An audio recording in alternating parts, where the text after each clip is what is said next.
नमस्कार, मैं एस्ट्रोलॉजर रीटा तनाकर। आपकी मेरा वीडियो मेरे यूट्यूब चैनल, मेरे फेसबुक पर और इंस्टाग्राम पेज पर देख सकते हैं। चलिए आज हम बात करते हैं भारत ऋषि गार्गी के बारे में। देखिए, जैसे कि हम सभी जानते हैं कि भारत ऋषि मुनियों, संत महात्माओं की धरती है और वैदिक साहित्य में बहुत से ऋषि मुनियों का वर्णन मिलता है। वैदिक साहित्य की बात हो और ऋषि गार्गी की बात ना हो, ऐसा तो हो ही नहीं सकता। देखिए, भारत एक ऐसी धरती है जहाँ पर बहुत सी महान और लेडीज ने जन्म लिया, बहुत सी वीरांगनाओं ने जन्म लिया, बहुत ही विद्वान थी वो।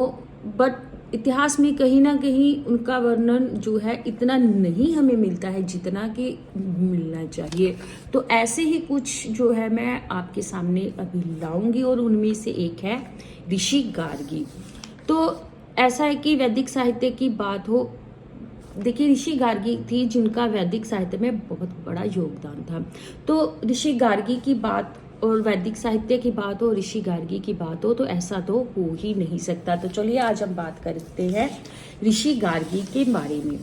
ऋषि गार्गी जो थी वो ऋषि वाचकर्णु की बेटी थी। गार्गी वाचकर्णवी एक प्राचीन भारतीय दार्शनिक थी वो, क्योंकि वो उनको ऋषि गार्गी भी कहा जाता है। वो भारतीय दार्शनिक थी। वो राजा जनक के दरबार में नवरत्नों में से एक थी। ऋषि गर्ग के वंश से बिलोंग करती थी, तो इसलिए उनका नाम गार्गी था। वैसे गार्गी मीन्स एक स्कॉलर भी होता है। वाचकर्णवी नाम उनका उनके पिता वाचकर्णु के नाम से आया है। ठीक है जी। वैदिक साहित्य में गार्गी एक महान प्राकृतिक दार्शनिक और वेदों की व्याख्याता के रूप में सम्मानित किया जाता है। उन्हें ब्रह्मवादिनी भी कहा जाता है। ब्रह्मवादिनी जाने जो ब्रह्म को समझती थी, उसके बारे में बात कर सकती थी, और वो अविवाहित रही सारी उम्र और अपना सारा जीवन उन्होंने ब्रह्म की खोज में व्यतीत किया। गार्गी ने ऋग्वेद में कई भजनों की रचना की। अभी थोड़ी डिटेल्स में बात करें। छोटी उम्र से उनका जो रुझान था वो वेदों शास्त्रों की ओर था। उनकी माता चाहती थी कि वो गृहस्थ जीवन बिताए, बट उनका जो ध्यान था वो सारे का सारा जो था वो वेदों शास्त्रों पर था। तो उनके पिता ने उनका साथ दिया, बहुत ज्यादा साथ दिया। तो धीरे धीरे उन्होंने फिर उन वेदों शास्त्रों का ज्ञान प्राप्त किया और दर्शन के इन क्षेत्रों में अपनी दक्षता के लिए वो प्रसिद्ध हुई। गार्गी सुलभा मैत्रेयी के साथ उपनिषदों में उनका एक नाम भी आता है। वह वेदों और उपनिषदों की जानकार थी। वह एक प्रमुख विद्वान थी। उन्होंने शिक्षा के प्रचार में भी बहुत योगदान दिया था। उन्होंने ऋग्वेद में कई भजन भी लिखे। बृहदारण्यक उपनिषद में रचनाओं का उन्होंने निर्माण किया। बृहदारण्यक उपनिषद वेदों का एक महत्वपूर्ण भाग है। जिस प्रकार वैदिक साहित्य में सूर्य सावित्री शायी हुई है, उसी प्रकार जो है उपनिषद साहित्य में गार्गी शायी हुई है। सूर्य तब हुई जब भारत में मंत्रों का जो अस्तित्व था वो समाप्ति की ओर था, और गार्गी भारत में तब थी जब वैदिक मंत्र रचना के अवसान के बाद चारों तरफ ब्रह्म ज्ञान पर वाद विवाद चल रहे थे। उनके दार्शनिक विचारों का उल्लेख छांदोग्य उपनिषद में भी मिलता है। उन्होंने ऋग्वेद में कई भजनों की रचना भी की थी। याज्ञवल्क्य के साथ उनका शास्त्रार्थ। देखिए, ऋषि याज्ञवल्क्य जो थे वो कुंडलिनी योग की कला में महारत हासिल थी उनको, और वो बृहदारण्यक उपनिषद में इनका याज्ञवल्क्य के साथ बड़ा ही सुंदर शास्त्रार्थ मिलता है। एक बार महाराजा जनक ने श्रेष्ठ ब्रह्मज्ञानी की परीक्षा के निमित्त एक सभा की आयोजित की और 1 सहस्त्र स्वर्ण की गौवें बनाकर खड़ी कर दी और सबसे कह दिया कि जो ब्रह्मज्ञानी हो वो इन्हें सजीव बनाकर ले जाए। सबकी इच्छा हुई किंतु कोई भी नहीं उठा। तब ऋषि याज्ञवल्क्य जी ने अपने शिष्य संशर्वा से कहा कि बेटा, इन गौओं को अपने यहाँ हाँक कर ले जाओ। इतना सुनते सब ऋषि याज्ञवल्क्य जी के साथ शास्त्रार्थ करने लगे। ऋषि ने सभी प्रश्नों का यथाविधि उत्तर दिया और सभी के प्रश्नों का उत्तर दिया। उस सभा में ब्रह्मवादिनी गार्गी को भी बुलाया गया था।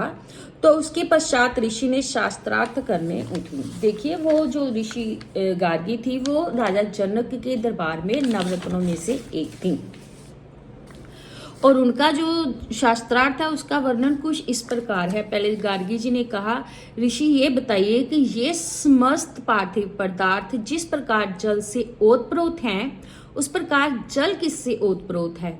तो याज्ञवल्क्य जी ने जवाब दिया, जल वायु से ओतप्रोत है।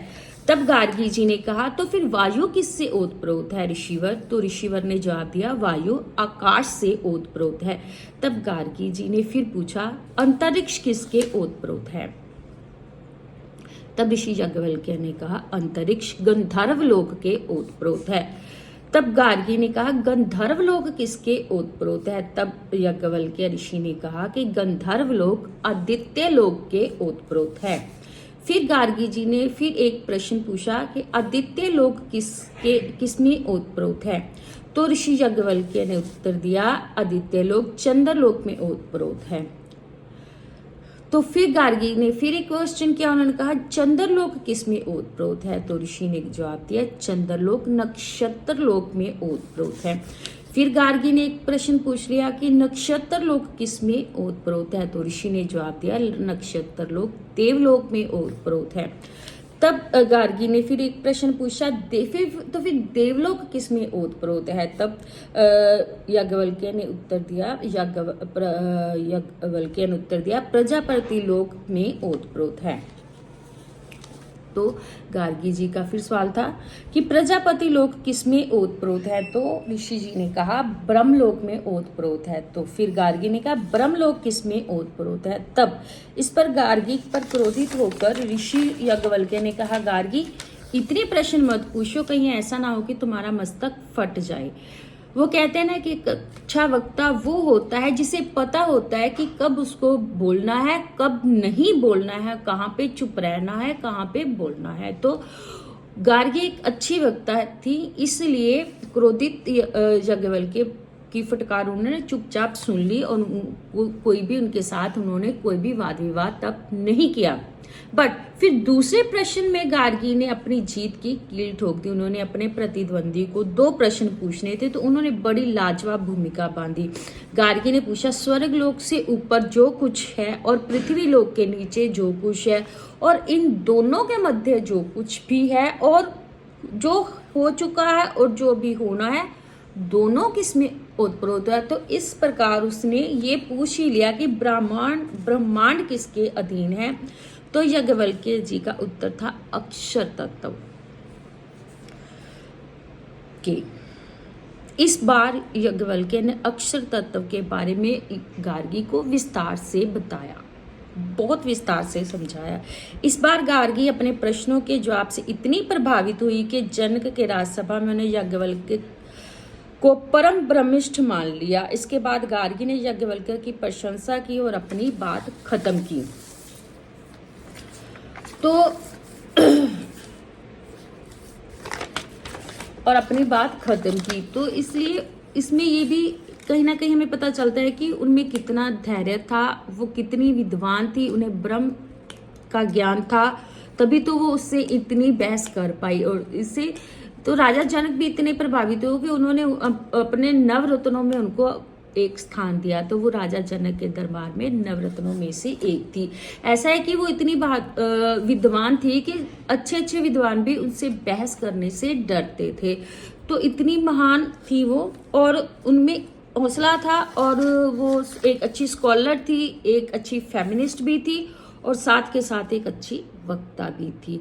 तो जितनी भी डिटेल्स मैं उनके बारे में इकट्ठा कर सकी, इसमें काफ़ी टाइम लगा, बट जितनी भी डिटेल्स उनके बारे में ज़्यादा से ज़्यादा इकट्ठा कर सकी मैंने की और आप तक पहुंचाई। तो ऐसी और भी बहुत सारी लेडीज़ हैं जो बहुत विद्वान हुई हैं और भारत में उन्होंने जन्म लिया, उनकी जन्मभूमि भारत है। तो उनके बारे में भी हम आगे चलकर आपको डिटेल्स बताएंगे। ये अलग बात है कि इनकी डिटेल्स खोजने के लिए हमें बहुत ज़्यादा समय लगता है, बट आई एम श्योर कि मैं आपको इनकी ज़्यादा से ज़्यादा डिटेल्स कहीं से भी जो भी इकट्ठी की जा सके आपको जरूर बताऊंगी। तो आज के लिए इतना ही, नेक्स्ट टाइम फिर मिलेंगे। Thank you.